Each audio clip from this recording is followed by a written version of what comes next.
INC పార్టీకి చెందిన ఒక వ్యక్తి కామెంట్ చేయడం జరిగింది. ఆయన ఏంటంటే ఛాయ్ అమ్మే వ్యక్తి దేశానికి ప్రధాని కాలేడు, కావాలంటే నరేంద్ర మోడీ గారు వచ్చి మా ఆఫీస్ లో సరులే అని ఒక అహంకార భావజాలంతో ఆ రోజు మణిశంకర్ అయ్యర్ అనే వ్యక్తి చేస్తే ఒక మూడు నెలలలోనే ఈ దేశానికి ప్రపంచంలోనే అతిపెద్ద ప్రజాస్వామ్య దేశానికి నరేంద్ర మోడీ గారు ప్రధాని కావడం జరిగింది.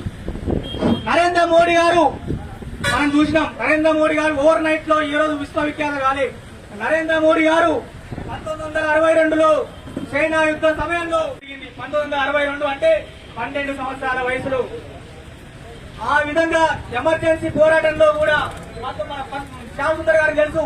1975లో ఇందిరాగాంధీ ఈ దేశ ప్రజాస్వామ్యాన్ని హత్య చేయడం కోసం ఆర్టికల్ 352ని దుర్వినియోగం చేసి ఎమర్జెన్సీ విధిస్తే ఈ ప్రజాస్వామ్య పరిరక్షణ కోరకి రోజు చాలా మంది, వేల మంది, లక్షల మంది కూడా ఆ రోజు ఎమర్జెన్సీ వ్యతిరేకంగా పోరాటం చేసిన దాంట్లో నరేంద్ర మోడీ గారు చాలా ప్రముఖ పాత్ర పోషించడం జరిగింది.